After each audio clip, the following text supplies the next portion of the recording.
Olá, saudações, sejam bem-vindas, sejam bem-vindos. Vamos então fazer mais um vídeo sobre pós-Deus do Peter Sloterdijk, filósofo da pós-modernidade, né? Então ele vai debater aqui as questões de o que aconteceu com aquela ideia do Deus está morto, né?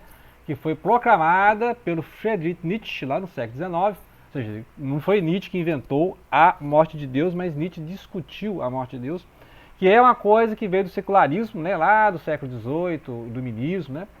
Então, importante ressaltar isso aí, né? O pessoal acha que o Nietzsche inventou essa ideia da morte de Deus, mas ele proclamou, ele falou, olha, nós estamos numa época de niilismo, morte de Deus e tal. Que aí o Dostoiévski também vai discutir, né? O Dostoiévski vai discutir lá naquela questão dos irmãos Karamazov, e se Deus não existe, tudo é permitido, né? Já falamos em outros vídeos aí. Vou falar aqui hoje um pouco de Søren Kierkegaard, né? Que é um escritor dinamarquês, um filósofo, um pensador, né? Um teólogo, e a relação dele com Martin Buber. Martin Buber é um judeu do século XX, né, que vai discutir também a questão do Kierkegaard, né? Então, ou seja, o Kierkegaard é aquele cristão que é um pouco igual ao Tolstói, né? Eu gosto muito do Kierkegaard e do Tolstói porque são cristãos, né? O Kierkegaard é protestante, é reformado, e o Tolstói é ortodoxo, né? Ortodoxo russo. Só que ambos são muito desconfiados da instituição igreja, né? Ou seja, a igreja enquanto instituição. Então Kierkegaard tinha suas reservas quanto à igreja luterana da Dinamarca, assim como o Tolstói tinha suas dúvidas quanto à legitimidade da igreja ortodoxa russa. Mas ambos eram cristãos, né? Não exatamente de igrejados, né? Então, ou seja, pessoas que seguem um certo ritual religioso e tal, mas são pregadores da mensagem de Cristo no sentido de que Cristo a mensagem cristã seria um salto de fé. Seria um salto de fé, que é um cerne que está na filosofia do Kierkegaard, principalmente do livro chamado Ou Isso ou Aquilo, né? Enten Eller, né? Enten Eller, 1843, que vai falar dos três estágios, né? O estético, que pode levar ao desespero, né? O estético é da aparência do artista e tal.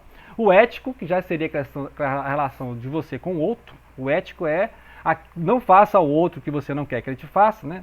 Sempre faça ao outro o que você quer que o outro te faça, né? Então, você fazer o bem, você vai receber o bem. Se você fizer o não bem, você vai receber o não bem, né? E o religioso, que aí não é no sentido religioso de você seguir uma certa fé ali, né? Um certo protocolo de fé, uma certa religião, mas o religioso seria o próprio salto de fé, né? Que aí vai lá aí tem um outro livro chamado Temor e Tremor, que aí é um verso bíblico que ele adaptou aí, que seria a relação com Deus, né? Temor e tremor, uma relação de salto de fé, que aí ele vai usar o episódio de Abraão e Isaac, né? Que tem aquela hora que Deus, a Bíblia, Yahvé, né? Jeová, vai pedir a Abraão né? Aí é interessante que no islamismo é o Ismael, né?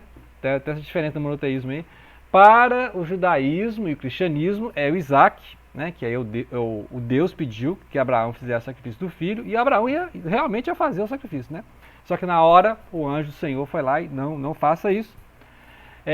No islamismo seria Ismael, né? Que é o que deu origem aos ismaelitas, que é o povo árabe, né? Então, essa diferença. Mas a ideia é a mesma, né? A ideia é a mesma do salto de fé, que Abraão é o pai da fé, o patriarca Abraão, um dos pais do monoteísmo, né? Então, etc. Outro livro importante dele, O Conceito de Angústia, né? O outro é O Desespero Humano, 1849, ou A Doença até a Morte. Então são os livros do Kierkegaard, pode dar uma pesquisada aí, né? O vídeo não é só sobre o Kierkegaard, mas a importância desse existencialismo cristão, né? Mesmo que o Kierkegaard não se dissesse existencialista, né? Porque nós conhecemos mais os existencialistas não cristãos, Albert Camus e o Jean-Paul Sartre, né? São os mais conhecidos no século XX, são o que a gente mais lê, né? Durante 20 anos fiquei lendo Nietzsche, Sartre, o Camus, que é essa linha da filosofia sem Deus, né? Agora, o Kierkegaard, Dostoiévski, Tolstói são figuras do pensamento da filosofia com Deus, inclusive o Martin Buber, né? Então, o Martin Buber é esse autor judeu, vai trazer o judaísmo para a filosofia, e o Martin Buber vai trabalhar a intersubjetividade, né? Então, ou seja, é um conceito que vai ter aqui em comum com o Kierkegaard, porque o Kierkegaard tem a questão da angústia, a questão do salto da fé, a questão do desespero, a questão da liberdade, tudo isso são temas existencialistas, né? Então a diferença do existencialismo ateu para o não ateu é que o ateu vai falar que Deus não existe, então ela existe a liberdade, você se vira com a sua vida, você dá sentido à sua vida, enquanto que a liberdade no cristianismo, ou seja, no existencialismo cristão, está em relação a Deus, né, que é o livre-arbítrio. Né? Deus deu livre-arbítrio, né? Essa questão. Só que a intersubjetividade está em todos os existencialismos, né? A questão do eu com o outro, né? E aí o Martin Buber vai falar a questão do eu e o isso é quando você coisifica o outro, né? Aquela tendência de uma consciência transformar a outra consciência em coisa. Então você olha para outra pessoa, você vê uma coisa, né? Um outro corpo. Enquanto que o Martin Buber vai falar do eu com o tu, né? O eu e o tu é um outro eu. Então você vai ter uma intersubjetividade, você vai ter um diálogo, né? É o momento do diálogo, ou seja, o momento em que você vai chegar ao outro, lembrando que o outro também é um eu, só que é um outro eu, né? Essa é a diferença básica, então, do eu isso para o eu tu, né? O eu isso, ou seja, você coisifica o outro, né? Você chega ao outro com outro interesse além de ser o outro, né? Você chega em relação a outra pessoa com algum interesse, né? E aí você não quer diálogo. Então, por exemplo, a maioria dos debates que você vê na mídia, na internet, é sempre um tentando impor o seu subjetivo sobre o outro, né? Então não tem real debate, né? Na verdade fica só aquele bate-boca ali, eu tenho razão, você não tem a razão, e eles não abordam o diálogo, o discurso em relação ao outro, porque no discurso em relação ao outro, no diálogo, você pode construir uma coisa em comum, né? Então, realmente eu não concordo com isso, mas eu concordo com isso. E aí você pode usar alguma coisa que o outro falou e não ficar impondo a sua vontade discursiva sobre o outro, né? Então essa questão do diálogo, né? Também tem o Habermas, né? O Habermas é outro escritor que vai falar muito dessa questão do diálogo, da comunicação, a razão comunicativa, né? Então, ou seja, todas essas conversas estão na filosofia do século XIX, do século XX a partir do XIX, né? A questão 19 Kierkegaard, né? Ou seja, a intersubjetividade. E no século XX a questão do diálogo, Martin Buber, né? E o Habermas, por exemplo, também falam muito da questão da comunicação, do diálogo, né? E aí esse livro do Martin Buber, que é o eu e o tu, né? O tu aqui é um outro eu, né? Porque lá do outro lado, né, se você imagina a questão discursiva, né, a análise do discurso, que é uma outra disciplina, você vai trocar, né? Então, só eu falando com o tu. Mas lá no tu, na outra pessoa, ele é o eu e você que é o tu. Então inverte, né? São duas pessoas, são duas subjetividades conversando. São duas consciências conversando, né? Então, muitas vezes a gente esquece isso na conversa. E aí, por isso que fica bate-boca, né? Um querendo convencer o outro e um não ouve o outro. A grande sacada do diálogo é você ouvir o outro, né? Então, tudo isso vai mostrar que é uma leitura do Peter Sloterdijk, da filosofia do Martin Buber, que é influenciada pela filosofia do Kierkegaard, né? Depois do final do livro, aqui o livro do Sloterdijk, que também é o autor de um livro importantíssimo que eu vou achar esse livro de todo jeito, que é O Zelo de Deus sobre a Luta dos Três Monoteísmos. Está na minha lista para ler, não literatura em 2025, né? Eu tenho que achar esse livro. Da Unesp 2016, né? O Zelo de Deus. Tem que achar esse livro. E aqui o Sloterdijk vai terminar o livro falando de psicologia, né? Da psicologia, vai falando do William James e a questão da dessecularização. Porque será que é um reencantamento? Porque tem aquela ideia do desencantamento do mundo, né? A gente já viu isso aí. Não estou lembrando aqui o autor que falou do desencantamento do mundo. Eu tenho que encontrar esse para pesquisar mais sobre a questão. Se eu não me engano, é aquele da ética do protestantismo, né? Eu não estou lembrando aqui o nome dele. Mas vai falar do desencantamento do mundo, né? Da burocratização, etc. E aí ele vai falar que aqui aconteceu no século XX ao contrário, é o reencantamento e a dessecularização, né? Que aí também no ensaio sobre o Martin Buber vai falar da questão do místico. Hoje em dia nós temos a leitura mais mística, de tipo assim, vamos direto a Deus, né? Não vamos usar intermediários, e o sincretismo religioso também. Que aí você pega uma coisa em cada religião, né? O cara é cristão, mas tem um altar budista, gosta de mantra hinduísta, joga umas flores para Iemanjá, ou seja, então você cria a sua religião, né? Então você tem um discurso religioso diretamente com a religiosidade, né? Com a espiritualidade não intermediada justamente por pastores e clérigos e padres, né? Então a pessoa pode ter uma religiosidade, uma espiritualidade, mas não ser um devoto religioso de ir na missa, do culto, na sinagoga, né? Você pode fazer recortes, né? Você pode fazer recortes da sua espiritualidade. Então, ou seja, você pode ter uma espiritualidade que está vinculada a várias religiões, né? Igual eu falei aqui agora, você pode ser um cristão, né? Você pode ser um cristão, mas pode ter alguma devoção a alguma deidade de outra fé, por exemplo, né? Conheço cristãos que vai pular 7 ondinhos para Iemanjá, né? Tipo assim, jogar oferenda para Iemanjá, e vai ter um altar com incensos, né? Assim, em honra de Buda, né? Que é uma religião oriental, né? Índia, né? E o Sudeste Asiático.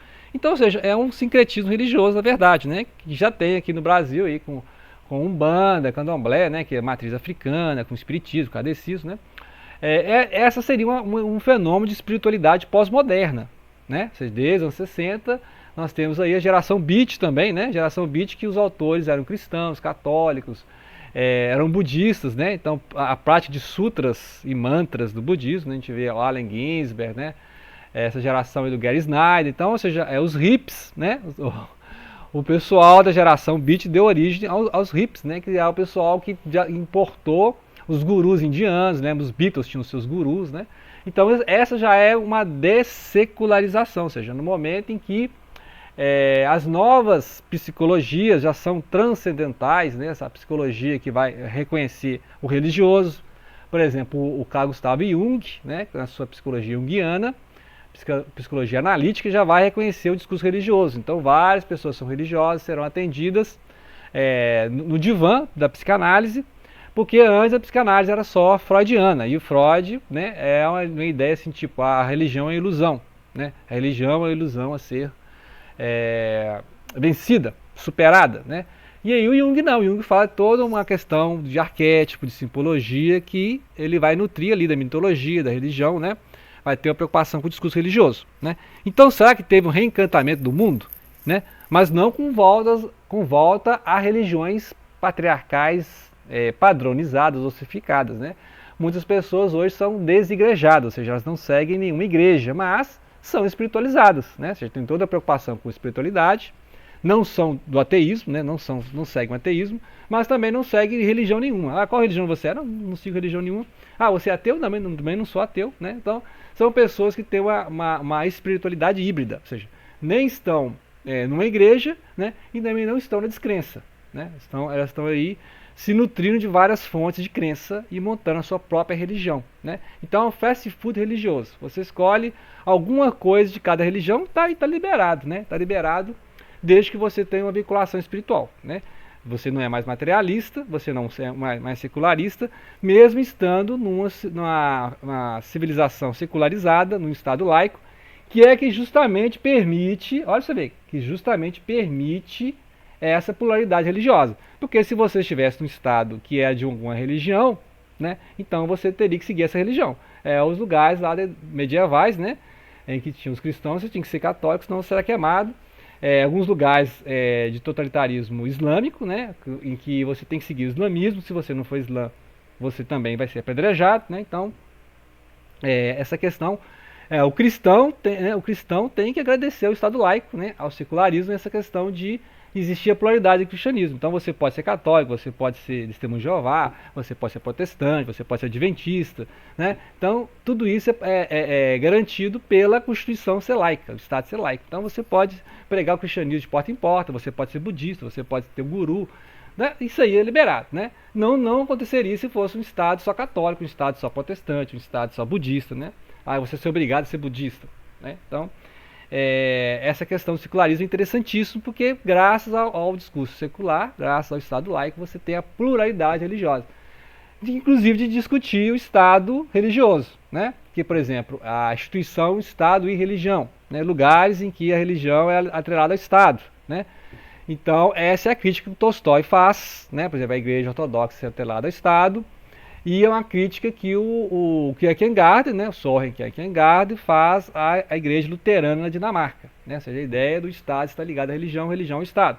E outros lugares hoje que eu falei, né, na cultura islâmica, em que tem uma vinculação do Estado com a religião. Uma coisa assim que não dá certo, né? Já viu várias vezes aí a questão do Irã, a questão da Arábia Saudita, a questão lá do Talibã, que voltando ao Afeganistão, de você impor uma religião como estatal, né? Só pode ser dessa religião, então é complicadíssimo, né?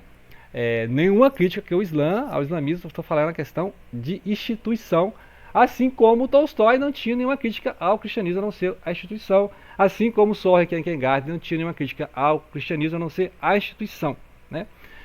São autores todos cristãos ou islâmicos que vão falar da questão da religião não ligada ao Estado, né? Então, basicamente isso aí. Pode ser falado muita coisa, esse vídeo vai ficar aqui meia hora se eu for debater todas as questões do livro. Então, o que eu vou fazer? Você tem que ler o livro, né? Para criticar, né? Ou reafirmar, você tem que ler o livro. Você tem que ter argumentos para contrapor, né? Ou não, ao Peter Sloterdijk. E vou ler então o Zelo de Deus para ver essa crise aí dos monoteísmos, né? A luta dos três monoteísmos. E recomendo também a leitura da Karen Armstrong, né? Que ela fala da história de Deus e a questão do fundamentalismo. Pra você entender o que eu estou falando aqui. Então vá lá na Karen Armstrong, que eu sempre estou citando aqui, Karen Armstrong, História de Deus e a questão do fundamentalismo, ok? Então, grato pela atenção, não deixem de compartilhar.